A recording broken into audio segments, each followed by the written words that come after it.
चुनाव प्रचार से लौटते समय मेरी गाड़ी पर आक्रमण किया गया। मुख्तार अंसारी की हत्या करने के उद्देश्य से ब्रजेश सिंह, त्रिभुवन सिंह और उनकी गैंग ने अटैक किया था। मन चाहता है, ब्रजेश सिंह कभी आते भी हैं तो जो वीआईपी ट्रीटमेंट उनको मिलता है वो आपके कैमरे उस दृश्य को कैद करते हैं। मुख्तार अंसारी के खिलाफ सारे ट्रायल होंगे। ब्रजेश सिंह और त्रिभुवन के खिलाफ जो मुकदमा है उसके ट्रायल में गवाही दे दें, ये कहां मंजूर है। दाऊद इब्राहिम के को अक्यूज्ड हैं ये, क्योंकि दाऊद इब्राहिम के भाई बहनोई की हत्या का बदला लेने के लिए हॉस्पिटल में पुलिस अभिरक्षा में उसकी हत्या की गई। मामला उसरी चट्टी कांड का विचाराधीन था यहाँ लोकल कोर्ट में, जिसको लेकर के हाई कोर्ट ने 19 तारीख को एक डिसीजन दिया है कि अगले आदेश तक उसकी सुनवाई को रोक दिया जाएगा लोअर कोर्ट में। और साथ ही साथ उसमें ये एप्रीहेंशन दिखाया गया है याचिकाकर्ता की तरफ से कि आप और आपकी फैमिली पॉलिटिकली बहुत इन्फ्लुएंस है, जिसकी वजह से इसकी पूरी प्रोसीडिंग जो है वो प्रभावित हो सकती है। क्या रिएक्शन है? देखिए, ब्रजेश सिंह, त्रिभुवन सिंह, इनकी एक गैंग है और इस गैंग में जो जघन्य घटनाओं को अंजाम देने वाले एलिमेंट हैं और उनकी पीछे से पूरी पुष्टपनाही करने वाले भी राजनीति के गलियारे में प्रभावशाली लोग हैं। 1991 में कुंडेसर में जब मैं विधायक था और चुनाव हो रहा था, चुनाव प्रचार से लौटते समय मेरी गाड़ी पर आक्रमण किया गया। उस आक्रमण में 4 लोग मारे गए, 3 लोग तो घटनास्थल पर ही, कॉमरेड कमला सिंह, झिंगुरी गुप्ता और कॉमरेड सुरेंद्र राय।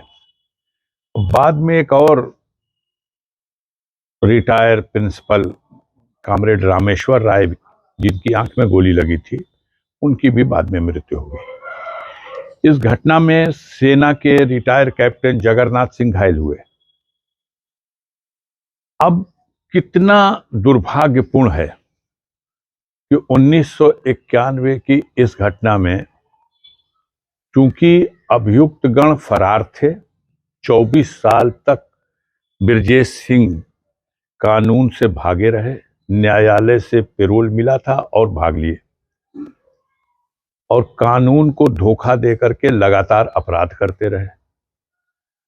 जब वो पकड़े गए भुवनेश्वर में, दिल्ली की पुलिस ने पकड़ा, तब वो लाए गए, उनके खिलाफ मामले खुले, उसमें कुंडेसर कांड भी खुला। लेकिन अपने धन बल, अपने राजनीतिक प्रभाव और अपने भय और आतंक का लाभ उठा करके उन्होंने गवाहों को तोड़ा। एक गवाह जो जीवित थे, घायल गवाह कैप्टन जगन्नाथ सिंह, अब नहीं रहे, उन्होंने गवाही दी कोर्ट में और पहचान भी कराई, लेकिन दुर्भाग्यपूर्ण परिस्थिति यह है कि उस केस से वो छूट गए।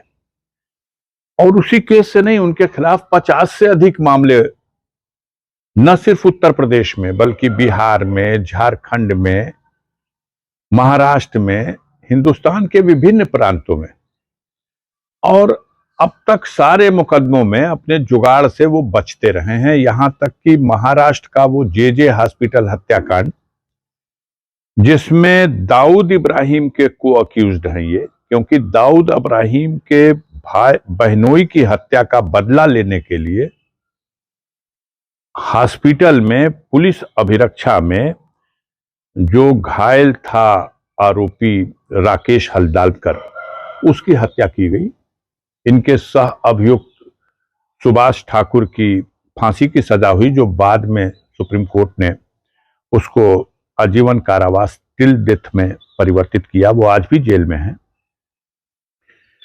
अजीब बात है कि सारे केस में बचते चले आ रहे थे। इस केस का भी ट्रायल गाजीपुर में शुरू हो गया, जिसका आपने वर्णन किया है, उसरी चट्टी हत्याकांड। ये 2001 में मुख्तार अंसारी की हत्या करने के उद्देश्य से ब्रजेश सिंह, त्रिभुवन सिंह और उनकी गैंग ने अटैक किया था।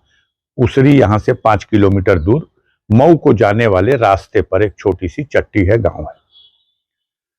उसमें 9 इंजर्ड विटनेस जीवित हैं। घटना में कुल 3 लोग मारे भी गए थे। आज तक इस केस का ट्रायल रुका रहे, इसके लिए वो लगातार प्रयास करते रहे कि हमें ट्रायल न हो उससे पहले जमानत मिल जाए, ताकि हम गवाहों को फिर डरा धमका के खरीद लेंगे। और ऐसा हुआ। हाई कोर्ट में उनकी जमानत की अर्जी खारिज करते हुए बहुत सख्त फैसला लिखा था कि जिस मामले में 9 लोगों को गोली लगी है और जो आदमी इतने दिनों तक फरार रहा, 5 लाख का इनामिया अपराधी था, उसको कैसे जमानत दी जा सकती है। उसी में लास्ट में उन्होंने डायरेक्शन लिख दिया 1 साल में इस मुकदमे का ट्रायल पूरा कर दिया जाए। अब ब्रजेश सिंह इस ट्रायल से बचते रहे। इसका ट्रायल पहले इलाहाबाद एमपी एमएलए कोर्ट में था। इलाहाबाद एमपी एमएलए कोर्ट ने कई बार गवाह उनके कोर्ट में जब प्रस्तुत हुआ तो उसने निवेदन किया कि मुझे धमकी दी जा रही है, और कोर्ट ने उनको फिजिकल तलब किया, कोर्ट ने उनको वीडियो कॉन्फ्रेंसिंग से तलब किया, लेकिन ये दोनों अभियुक्त न फिजिकल कोर्ट में एमपी एमएलए कोर्ट इलाहाबाद में हाजिर हुए और न वीडियो कॉन्फ्रेंसिंग से। और अपने ऑर्डर शीट में उन्होंने लिखा है इलाहाबाद एमपी एमएलए कोर्ट के तत्कालीन जज ने, तो जैसे सारे मुकदमे अपने अपने जिलों में ट्रांसफर हो गए, ये भी मुकदमा इस जिले में ट्रांसफर होकर के आ गया। अभी जिस कोर्ट में ये ट्रायल चल रहा था, चंद दिनों पहले मुख्तार अंसारी के विरुद्ध गैंगस्टर के एक मामले में 10 साल की सजा का आदेश हुआ है। उसी कोर्ट में ये चल रहा है। चूंकि इस मामले में अफरोज खान नामक एक गवाह जो चश्मदीद गवाह था, उसने न्यायालय में ठोक के गवाही दी। अब बाकी उससे पहले 3 गवाह जो गुजरे हैं, उन्होंने भी अपनी गवाही दी और उन्होंने ये तस्दीक किया कि अफरोज खान भी घटना के समय पिछली गाड़ी की अगली सीट पे बैठा था। अब 4 तारीखों से लगातार मुख्तार अंसारी तलब किए जा रहे थे। मुख्तार अंसारी तो न्यायिक अभिरक्षा में है और न्यायालय ही उनको बुला रहा है कि आइए केस में गवाही दीजिए, और अभियोजन उसको, प्रशासन शासन उसको नहीं प्रस्तुत कर रहा है। तो ये तमाम तरह की आशंकाएं बनती हैं और दरखास्तें पड़ी।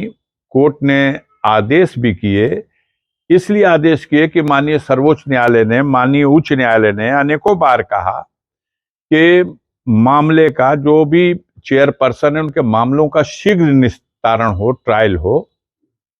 हमारा ही मामला चल रहा है, हर 5 दिन 4 दिन 6 दिन पे डेट पड़ती है, हर तारीख पे मैं जाता हूं। ये श्रीमान जी लोग वीडियो कॉन्फ्रेंसिंग से त्रिभुवन सिंह को पेश करने का हुक्म है, फिजिकल आना भी नहीं है कि कोई खतरे की बात है। और मन चाहता है, ब्रजेश सिंह कभी आते भी हैं तो जो वीआईपी ट्रीटमेंट उनको मिलता है, वो आपके कैमरे उस दृश्य को कैद करते हैं। किसी भी तरह से उन्होंने कानून की बारीकियों का कोई फायदा उठाया है और एक आदेश ये प्राप्त कर लिया कि ये 31 साल के बाद जिस मुकदमे का ट्रायल शुरू भी हुआ और जिस घटना में 3 लोग मरे थे और जिस घटना में 9 और लोगों को गोली लगी है और उनके गवाहों को अभी वो पूरी तरह से तोड़ नहीं पाए हैं या उनको हटा नहीं पाए, एलिमिनेट नहीं कर पाए हैं, तो कोशिश है। वादी मुकदमा मुख्तार अंसारी हैं, मुख्तार अंसारी के खिलाफ सारे ट्रायल होंगे, लेकिन वादी की हैसियत से मुख्तार अंसारी ब्रजेश सिंह और त्रिभुवन के खिलाफ जो मुकदमा है उसके ट्रायल में गवाही दे दें, ये कहां मंजूर है। उनको इसलिए खतरा है कि निष्पक्ष ट्रायल नहीं होगा, कि यहां एमपी हैं अफजाल अंसारी और उनके भतीजे एमएलए हैं,